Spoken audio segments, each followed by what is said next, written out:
नमस्कार विद्यार्थी मित्रांनो, NMS अंतर्गत 9वा घटक सूट व कमिशन आणि सूट व कमिशन मध्ये भाग 1 मध्ये आपण मित्रांनो त्यामधले संबोध शिकलेले आहेत. सूट म्हणजे काय, कमिशन म्हणजे काय, छापील किंमत म्हणजे काय, रिबेट म्हणजे काय, दलाली काय असते, या सर्व गोष्टी आणि त्याशी संबंधित सूत्र आपण भाग 1 मध्ये शिकलेले आहेत. आणि आपण जर पाहिलं नसेल तर कृपया करून अगोदर भाग 1 पाहून घ्या आणि जर नवीन असाल तर माझ्या YouTube चॅनलला नक्कीच लाईक आणि सबस्क्राईब करा. अथर्वश्री प्रकाशनातील NMS अंतर्गत गणित या विषयाची आपण घटकानुसार जे प्रश्नसंच सराव सुरू केले आहे त्यातील 9वा घटक सूट व कमिशन आणि त्यातील पहिला प्रश्न या ठिकाणी आपल्याला दिला आहे मित्रांनो.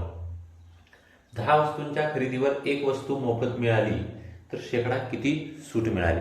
बघा, आपण घेतलेल्या वस्तू किती आहेत, 10 वस्तू आहेत. म्हणजेच विक्री किंमत आपल्याला दिली आहे थोडक्यात. म्हणजे विक्री किंमत किती आहे, 10 वस्तू आहेत. आता वस्तू आहेत म्हणजे 1 रुपयाला 1 प्रमाण आपण पकडूया आणि त्या 10च वस्तू पकडूया म्हणजे 10 रुपये झाले. आणि एक वस्तू मोफत दिली आहे. मोफत दिली आहे म्हणजे काय दिली, त्यांनी 10 वस्तूवर आपल्याला सूट दिली. ती काय दिली, एक वस्तू म्हणजे 1 रुपयाची एक वस्तू पकडूया. म्हणजे असं त्यांनी आपल्याला काय दिलेलं आहे, वस्तू दिलेल्या आहेत. आणि आपल्याला काय विचारलं, शेकडा किती सूट मिळाली, म्हणजे शेकडा सूट विचारलेली आहे मित्रांनो. आता या ठिकाणी शेकडा सूट आपल्याला माहिती होण्यासाठी आपल्याला त्याची छापील किंमत माहिती असणं महत्वाचं आहे. आता छापील किंमत ते काढण्यासाठी आपल्याला तुम्हाला मी एक सूत्र सांगितलेलं आहे भाग 1 मध्ये. सूट बरोबर छापील किंमत वजा विक्री किंमत. बघा, हे आठवते का सूत्र, सूट बरोबर छापील किंमत वजा विक्री किंमत. आणि आपल्याला सूट किती दिली आहे, 1 रुपया आहे. आता छापील किंमत आपल्याला माहिती नाहीये, छापील किंमत आणि विक्री किंमत आहे आपली 10 रुपये. म्हणजे या ठिकाणी आपली काय आली, छापील किंमत. आता इकडचे वजा 10 ते इकडे आले डाव्या बाजूला म्हणजे अधिक 10 झाले. आणि 1 अधिक 10 बरोबर 11 रुपये. म्हणजे छापील किंमत किती आली आपली, 11 रुपये आलेली आहे. आता बघा, छापील किंमत 11 रुपये, त्यामुळं आता आपल्याला लवकरात लवकर काढता येईल. आता काय करायचंय, आपलं जे शेकडा सूट बरोबर जे सूत्र आहे ते काय आहे, सूट भागिले छापील किंमत गुणिले 100. याच्यात किंमत ठेवायची आहे. सूट आपली एकच होती, छापील किंमत 11 रुपये आहे आणि गुणिले 100 आणि बरोबर. तर हे किती होतील, ह्या 100 1 ला गुणलं तर 100/11. बघा, 100/11 म्हणजे हे आपलं उत्तर. तर या ठिकाणी पर्याय दिले आहेत, पर्यायामध्ये 1 नंबरच आपलं उत्तर 100/11.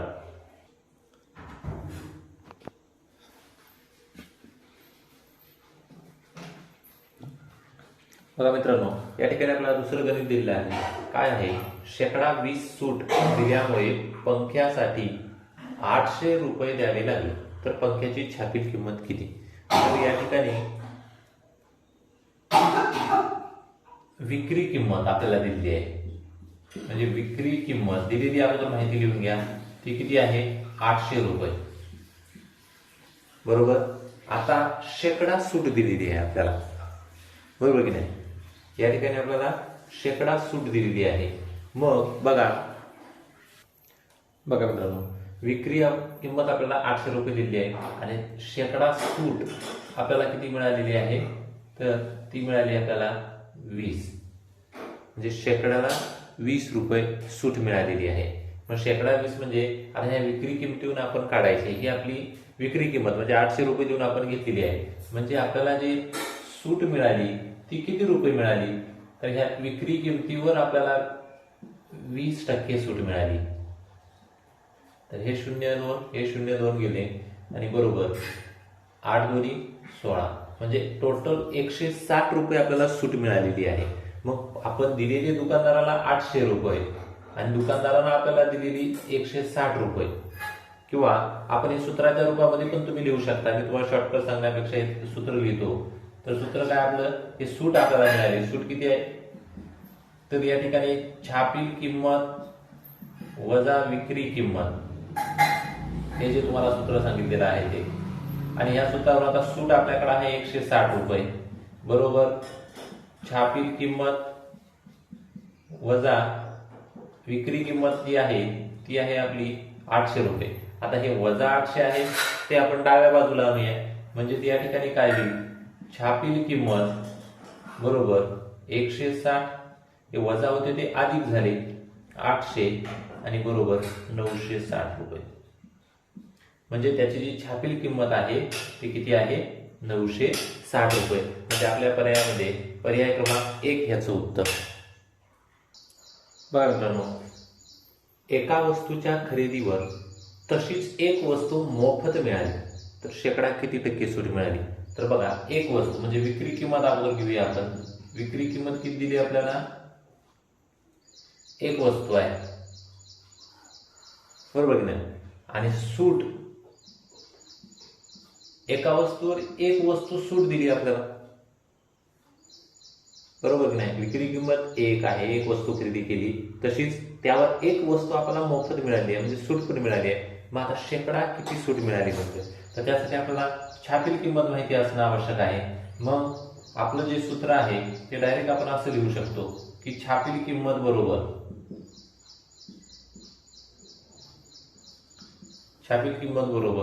ही सूट अधिक विक्री किंमत बरोबर की नाही. आणि सूट आपल्याला 1 आहे, विक्री किंमत 1 आहे, म्हणजे हे 2 झाले. म्हणजे छापील किंमत किती रुपये झाली, 2 झाल्या, किंवा 2 वस्तू झाल्या. ह्या 2 रुपये पकडूया आपण, 1 रुपयाला एक वस्तू. आता ह्याच्यावर आपण शेकडा सूट काढू शकतो. शेकडा सूट बरोबर काय आहे, सूट छेद छापील किंमत गुणिले 100. आता या ठिकाणी सूट आपल्याला किती मिळाली होती, एक वस्तू म्हणजे 1 रुपयाची एक वस्तू पकडूया. आणि छापील किंमत झाली आपली 2 आणि गुणिले हे 100.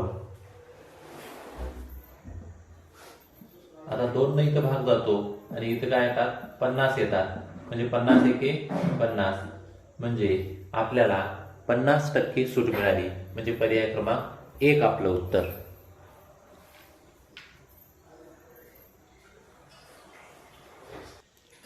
बघा मित्रांनो, हे 4 नंबरचं गणित आहे. एक विक्रेता त्याच्या उत्पन्नाच्या शेकडा 30% बचत करतो, त्याला त्याने केलेल्या विक्रीच्या शेकडा 10 कमिशन मिळते. जर एका महिन्यात 2,40,000 रुपयाची विक्री केली तर त्याच्या महिन्यातील बचत किती. आता आपल्याला बचत काढायला सांगितली आहे त्यानं. आता बघा त्याला विक्री किती केली बघा अगोदर. म्हणजे विक्री किंमत साधारण पकडा त्याची 2,40,000 रुपयाचं त्यानं साहित्य विकलंय. आता 2,40,000 रुपयावर त्याला कमिशन किती मिळते, शेकडा 10%. मग आता नेमकं कमिशन त्याला किती आहे, कमिशन हे विक्री किमतीवर अवलंबून असतं मित्रांनो. म्हणजे 2,40,000 रुपयावर त्याला 10% कमिशन मिळालं. 10%, हे 2 शून्य हे 2 शून्य गेले आणि या ठिकाणी म्हणजे त्याला 24,000 रुपये काय मिळालेलं आहे, कमिशन मिळाले. हे कमिशन, आणि कमिशन म्हणजेच काय आहे, तर हे 24,000 रुपये त्याचं त्या महिन्यातलं उत्पन्न आहे. आणि आता या 24,000 हे जर त्याचं उत्पन्न असेल तर त्याच्यावर त्याला शेकडा बचत 30% झाली आहे. आणि शेकडा बचत 30%,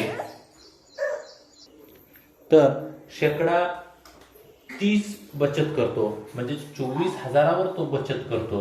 तर त्यानं बचत किती केली, तर त्याची बचत जी आहे मित्रांनो, तर ह्या 24,000वर त्याची बचत 30% आहे.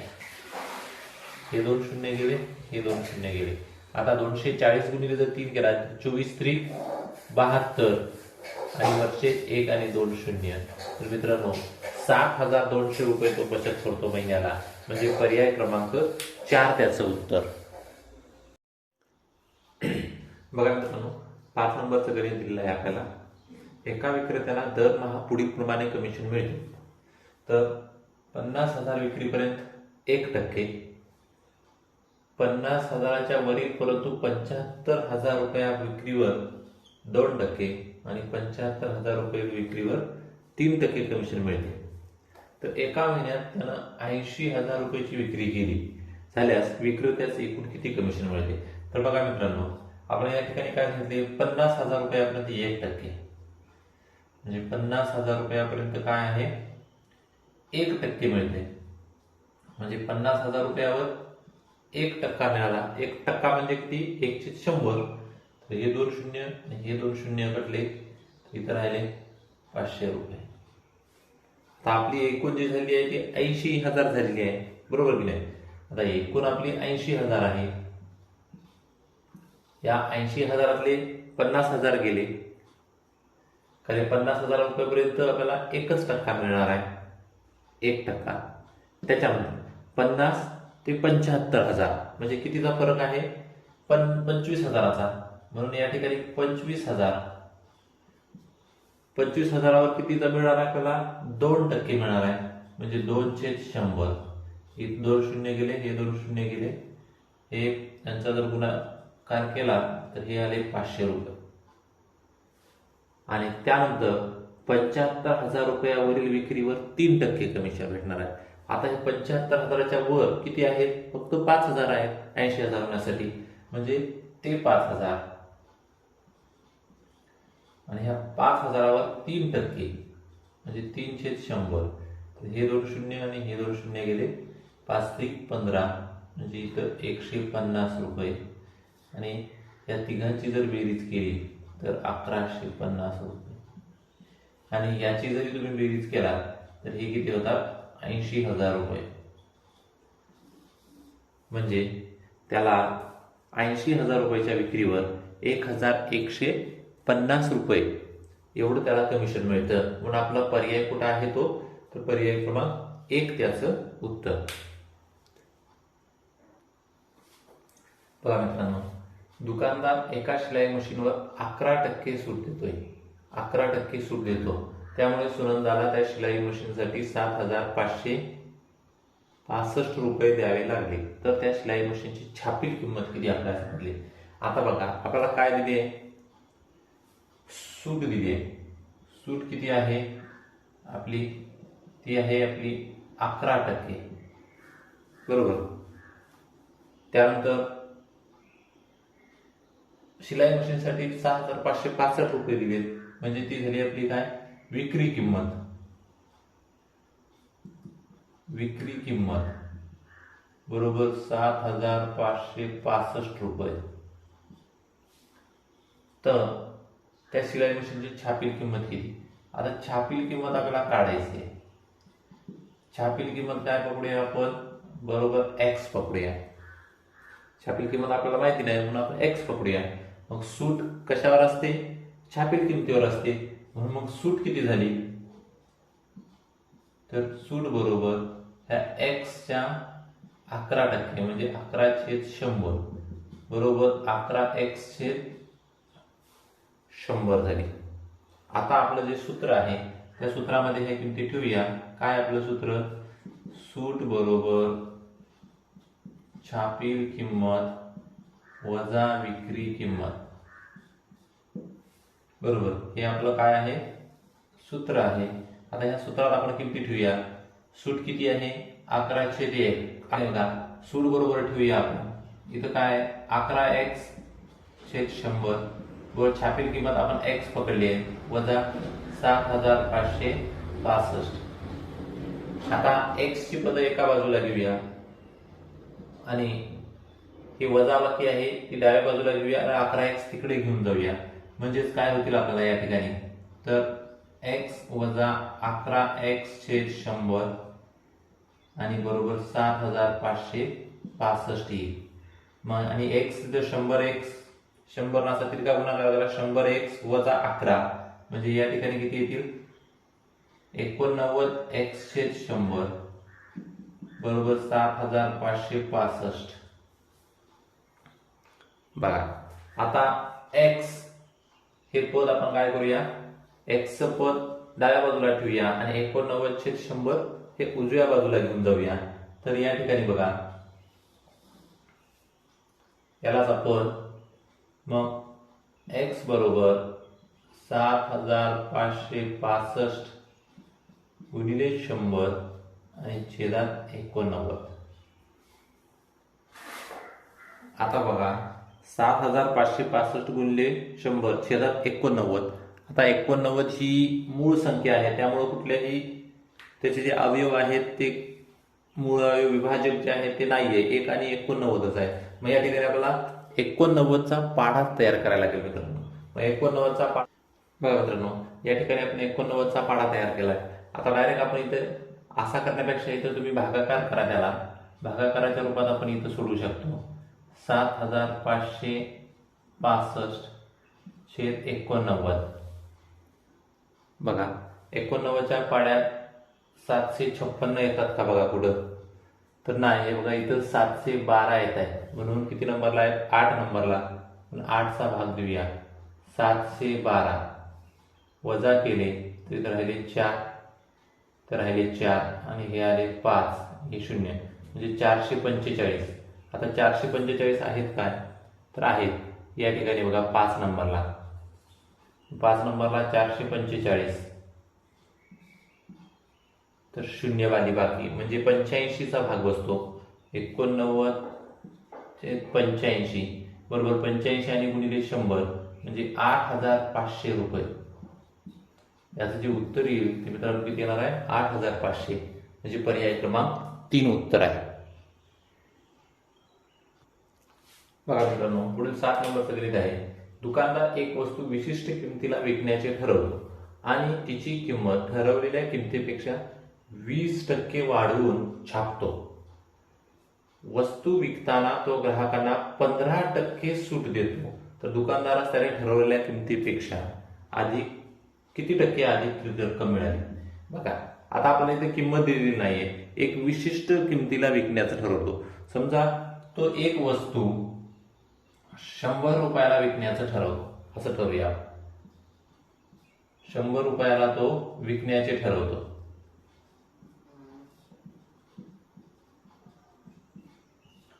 पण किंमत ठरवलेल्या किमतीपेक्षा तो 20% छापतो.